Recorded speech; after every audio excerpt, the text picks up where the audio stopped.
अगर भगवान अन्याय करता है तो मैं भगवान का विरोध करूंगा। अगर धर्म गुलामी सिखाता है तो मैं धर्म को जला दूंगा। नमस्कार दोस्तों, आज की ये कहानी किसी राजा की नहीं, किसी संत की नहीं और ना ही किसी भगवान के अवतार की है। आज हम बात करने जा रहे हैं उस इंसान की जिसने भगवान से सवाल पूछे, धर्म को कटघरे में खड़ा किया और जाति व्यवस्था की नींव हिला दी। वो इंसान जिसने कहा, मैं नास्तिक हूँ क्योंकि मैंने इंसान को इंसान से कुचला जाते देखा है। दोस्तों, ये कहानी है ईवी रमास्वामी पेरियार की, जिसे लोग या तो बहुत प्यार करते हैं या फिर बहुत डरते हैं, क्योंकि पेरियार समझौता नहीं करते थे, वो चुप नहीं रहते थे, वो सवाल पूछते थे और सवाल पूछना हर सत्ता को खतरनाक लगता है। अगर आप तैयार हैं एक ऐसी सोच से टकराने के लिए जो आपको असहज कर दे, तो इस वीडियो को अंत तक जरूर सुनिए, क्योंकि ये सिर्फ कहानी नहीं है, ये चेतावनी है। ईवी रमास्वामी नायकर, जिन्हें दुनिया पेरियार के नाम से जानती है, उनका जन्म 1879 में तमिलनाडु के एक ऐसे परिवार में हुआ जहां धन की कोई कमी नहीं थी। उनके पास पैसा था, बड़ा व्यापार था, समाज में सम्मान था, ऊंची जाति का दर्जा था। मतलब, अगर वो चाहते तो आराम से एक सफल व्यापारी बनकर पूरी जिंदगी चैन से जी सकते थे। लेकिन इतिहास में नाम उन्हीं का लिखा जाता है जो चैन को छोड़कर सवाल चुनते हैं। वो चीज थी सामाजिक अन्याय। पेरियार ने बचपन से देखा कि समाज में इंसान की पहचान उसकी इंसानियत से नहीं, उसकी जाति से तय होती है। उन्होंने देखा, एक इंसान भगवान को मानता है, भक्ति करता है, लेकिन सिर्फ इसलिए मंदिर में घुस नहीं सकता क्योंकि वो नीची जाति में पैदा हुआ। उन्होंने देखा, एक बच्चा सीखना चाहता है, ज्ञान पाना चाहता है, लेकिन स्कूल का दरवाजा उसके लिए बंद है क्योंकि उसकी जाति गलत मानी जाती है। उन्होंने देखा, इंसान को इंसान नहीं, सीरी समझा जाता है, ऊपर वाला पवित्र, नीचे वाला अपवित्र।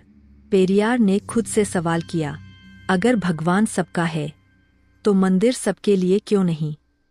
अगर ज्ञान रोशनी है तो कुछ लोगों को अंधेरे में जबरदस्ती क्यों रखा जाता है? अगर जन्म हमारे हाथ में नहीं तो जन्म के आधार पर सजा क्यों? ये सवाल उन्हें सोने नहीं देते थे।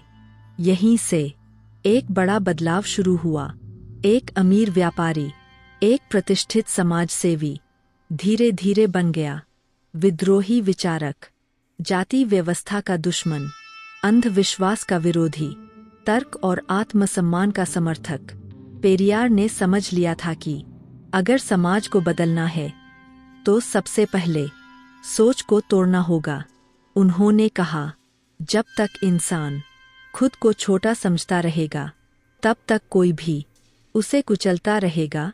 किसी धर्म से नहीं, किसी भगवान से नहीं, उनकी लड़ाई थी उस सोच से जो इंसान को ऊंच नीच में बांटती है, उस परंपरा से जो सवाल पूछने को पाप कहती है, उस व्यवस्था से जो जन्म को भाग्य बना देती है। क्योंकि पेरियार ने सिखाया, सम्मान मांगा नहीं जाता, छीना जाता है, सोच से, तर्क से, साहस से। और इसीलिए एक समृद्ध परिवार में जन्मा इंसान इतिहास में दर्ज हुआ। एक क्रांतिकारी समाज सुधारक के रूप में पेरियार की जिंदगी में एक ऐसा मोड़ आया जिसने उनके विचारों को हमेशा के लिए बदल दिया। वो मोड़ था काशी यात्रा।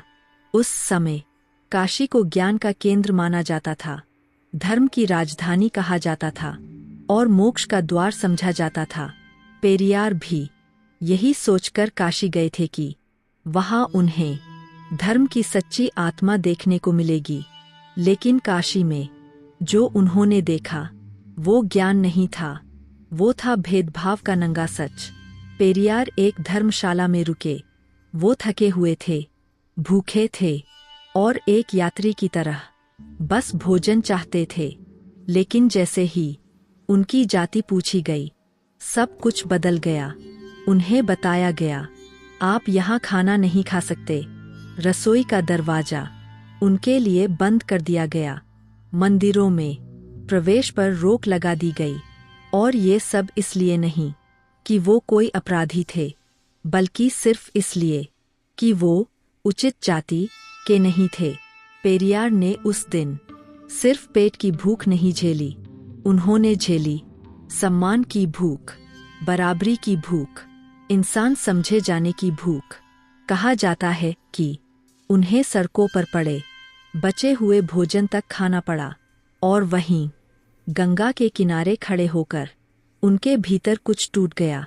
अगर धर्म इंसान को भूखा रख सकता है, तो वो धर्म नहीं, अपराध है।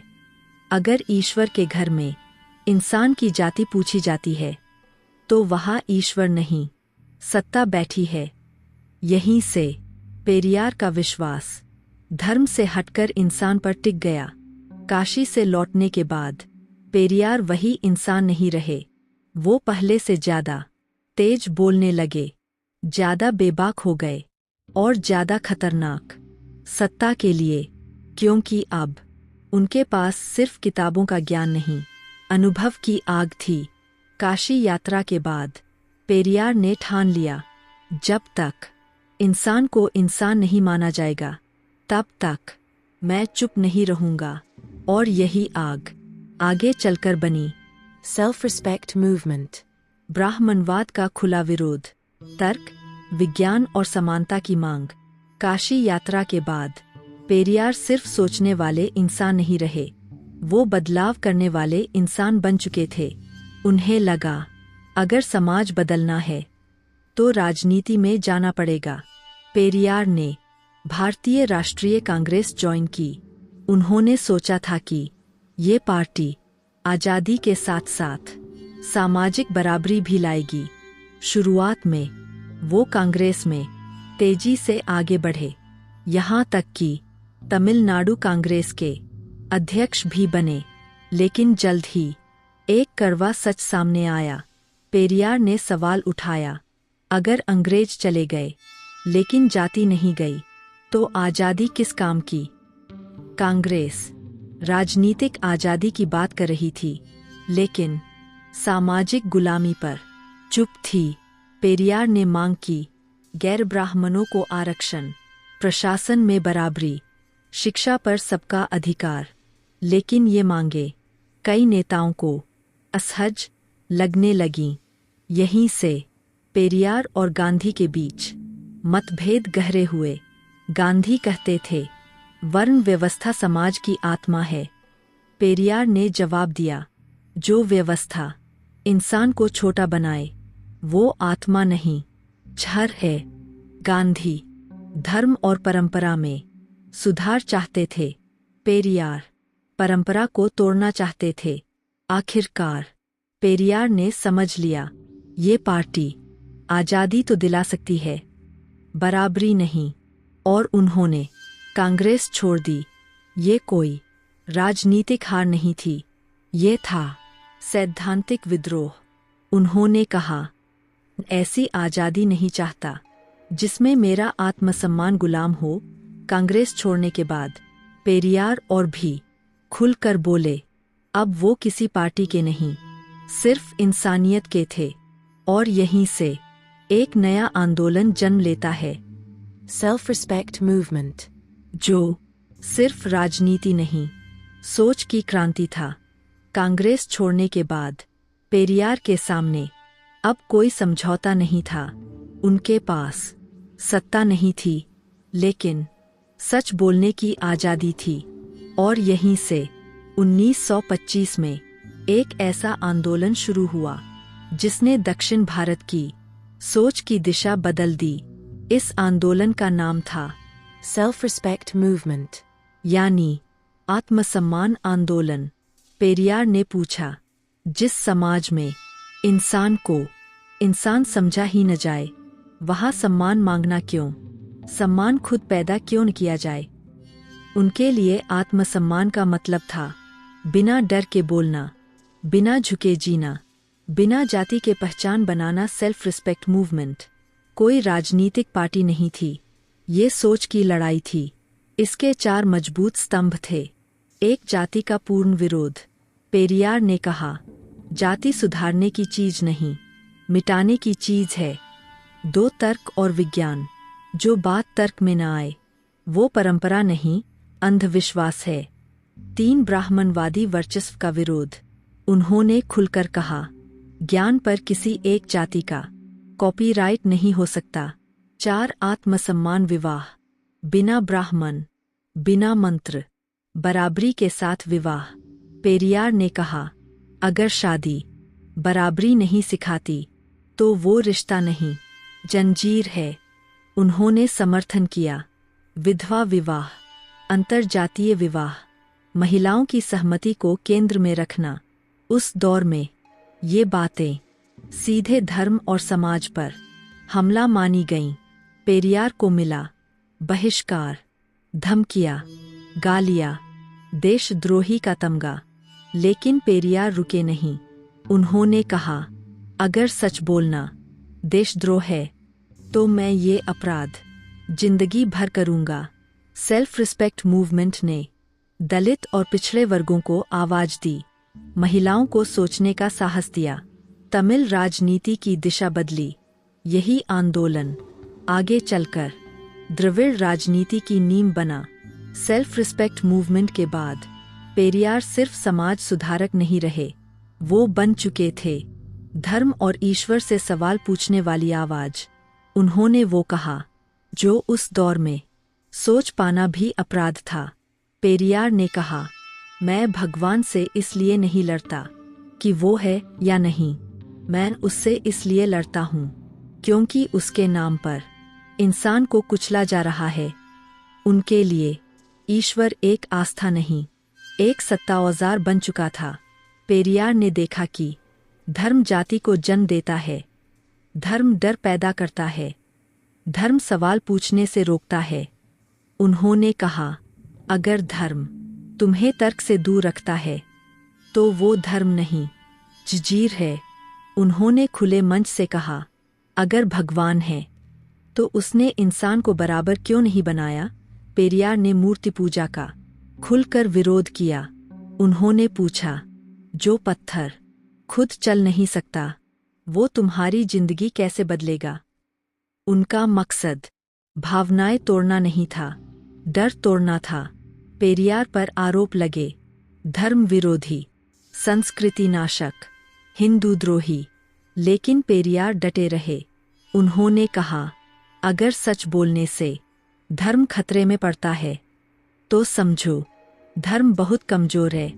पेरियार की नास्तिकता ईश्वरन फर्क नहीं थी, वो थी इंसान प्यार, बराबरी की मांग, तर्क की आजादी।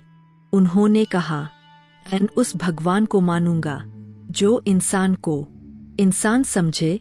आज भी जब सवाल पूछने वालों को चुप कराया जाता है, पेरियार की आवाज गूंजती है, डर के बिना सोचो, सोच के बिना मत मानो।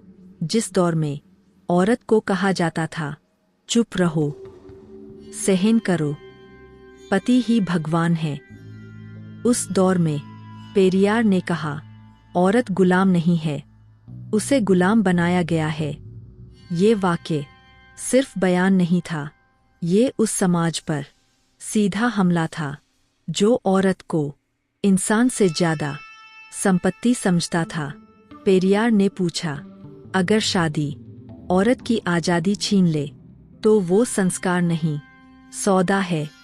उन्होंने कहा, शादी अनिवार्य नहीं होनी चाहिए, औरत को ना कहने का अधिकार होना चाहिए।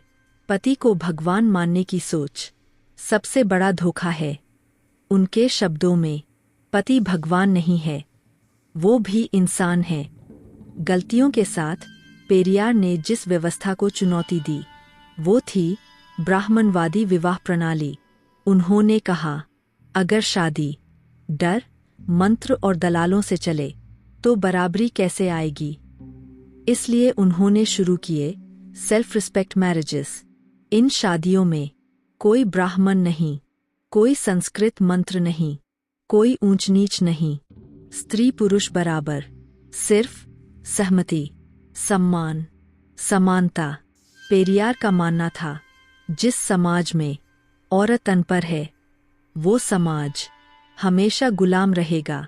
उन्होंने समर्थन किया महिला शिक्षा, संपत्ति में बराबरी का अधिकार, विधवा पुनर्विवाह, मातृत्व को मजबूरी नहीं, चुनाव मानना। उन्होंने यहाँ तक कहा, अगर समाज औरत को सोचने नहीं देगा तो क्रांति कभी नहीं आएगी।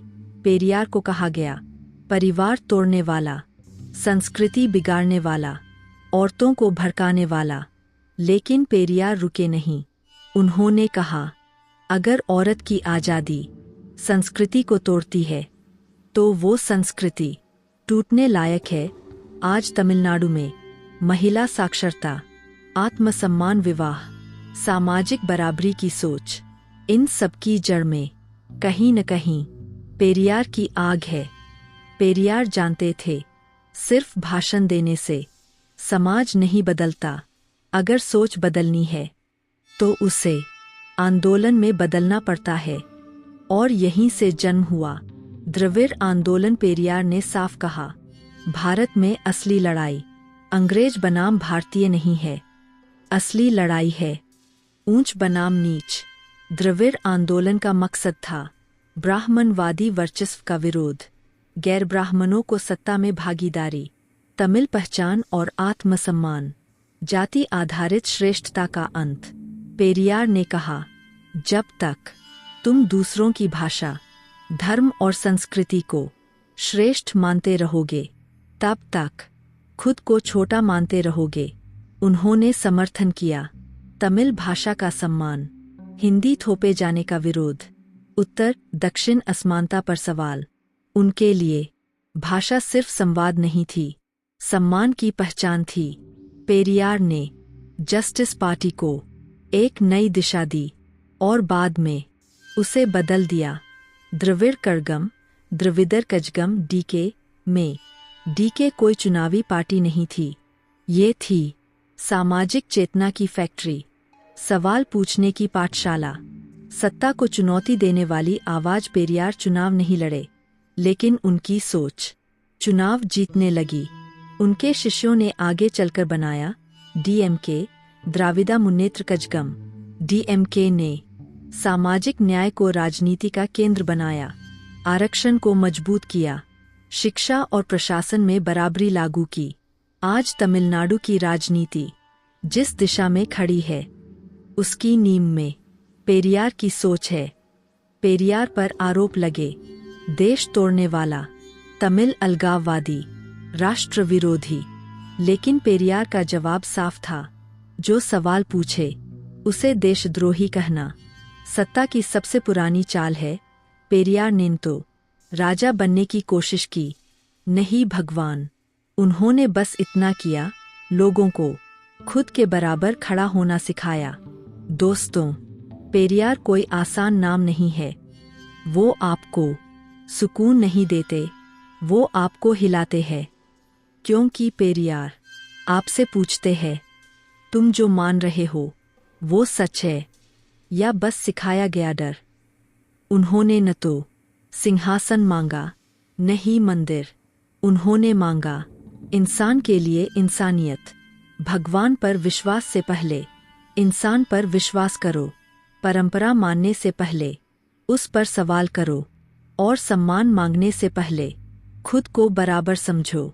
उन्होंने कहा था, इसलिए खतरनाक हूँ क्योंकि मैं झुकता नहीं, और शायद इसीलिए पेरियार आज भी पसंद भी किए जाते हैं और डर भी पैदा करते हैं। दोस्तों, पेरियार की सोच को मानना जरूरी नहीं है, लेकिन उसे समझना जरूरी है। क्योंकि जो समाज सवालों से डरता है, वो समाज कभी आज़ाद नहीं होता। अगर ये कहानी आपके भीतर थोड़ा भी सवाल छोड़ गई हो, तो समझिए पेरियार आज भी जिंदा है। सम्मान मांगा नहीं जाता, सोच से पैदा किया जाता है। अगर आपको ये ऑडियो बुक सोचने पर मजबूर करे तो वीडियो को लाइक, शेयर और सब्सक्राइब जरूर करें, क्योंकि ये सिर्फ कहानी नहीं थी, ये एक चेतावनी थी। जय आत्मसम्मान।